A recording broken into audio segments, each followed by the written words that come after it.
Welcome to Watch Me Teach This. Today we will be demonstrating how to repair a textured ceiling using popcorn texture.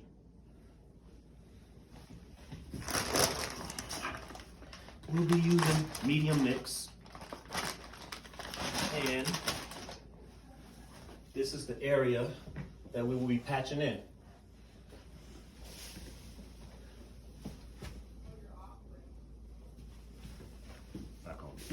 Now the process of this, what we're about to show you, can be used to texture a whole ceiling. So the process begins with mixing your texture.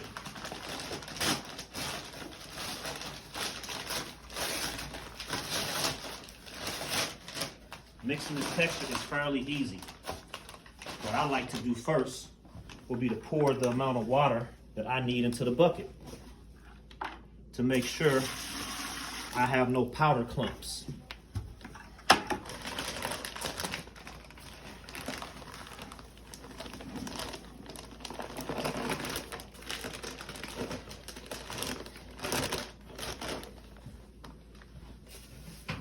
I will be using my Milwaukee drill, cordless, and before you start, always check your battery to make sure you got enough power so you don't run out in the middle of the job.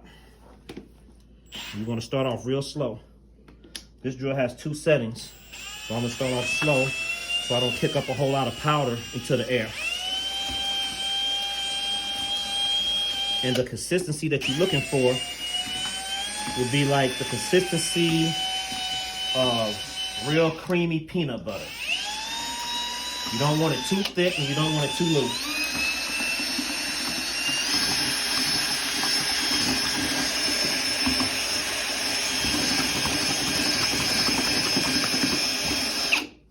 Okay, test it with your finger. That's pretty good. Okay. Put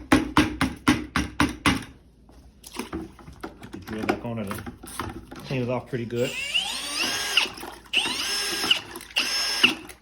Back and forth. Pretty clean. This was already on there from a previous job.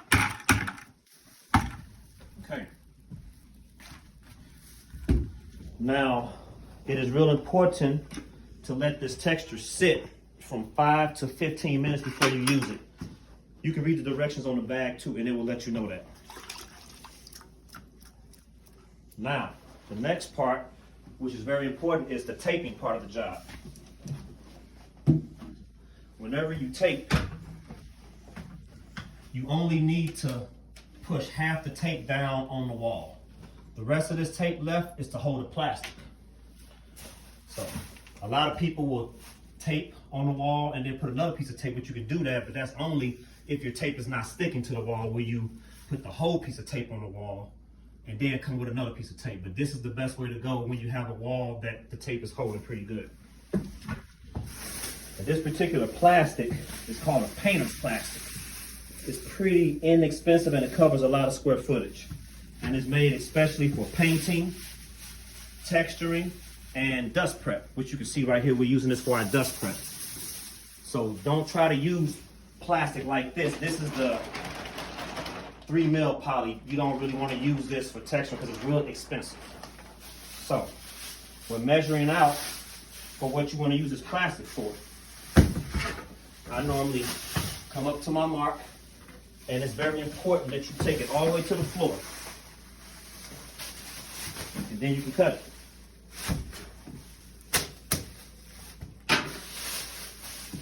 And the reason why you do that is even though you are spraying up here, the texture gets everywhere. So if you just put plastic from here to there, you will find texture all over your wall. So make sure you don't try to cut corners and tape. That's the way you should.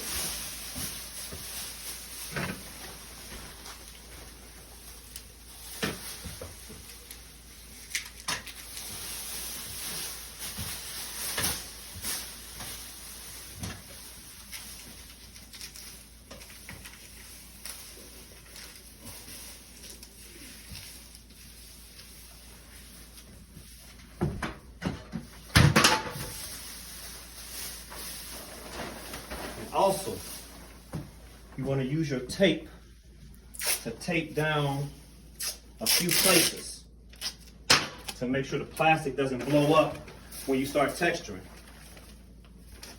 This texture gun has a lot of air, and the plastic will just fly up in the air and sometimes stick to your actual work you're doing.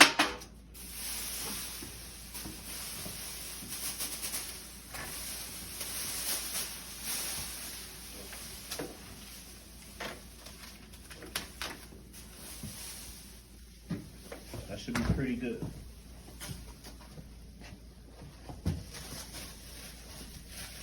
Get your area nice and free. Move anything out of the way that you don't want to be textured. Now this is our actual texture gun, which is called a hopper. And this has a few settings on it for whatever you spraying and what thickness you want it to come out of there. Normally you just loosen these buttons up. This won't twist, but when you hit the trigger, it twists and locks in place. So we're gonna go with the second to the largest spot. Tighten everything back up. Make sure your trigger is off before you stick it in the compressor. This compressor is ready to go. A lot of people struggle with this. You can't really stick it in there. You have to hold that down and stick it in at the same time. And to release it, same thing. So that's how that works. Now when we get ready to spray, turn the air on, it's gonna kick. You can see how much pressure on this line. And that is our compressor running in the background. Now, the best way to load up a hopper is set it on something solid, and when you're doing a real full bucket, have somebody pour it in for you. But today I'm gonna do it on my own.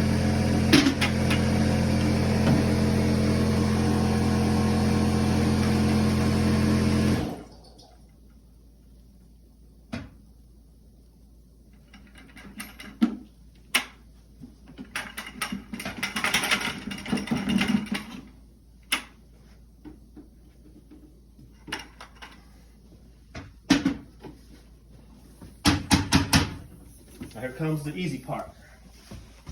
You want to hold about, let's say about 2 feet away from your work. Turn your pressure on.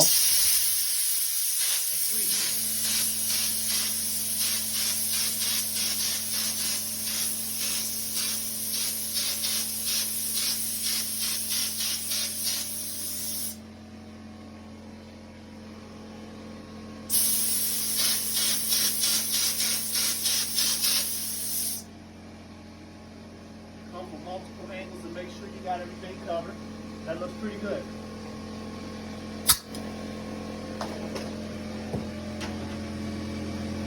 And that is the conclusion. That's a pretty nice even spray. Now that's a complete job. So if you like what I'm doing here today, you want to see more videos, subscribe on my Facebook page. Watch me share this. Watch me teach this. Thank you, and I'll see you in the next video.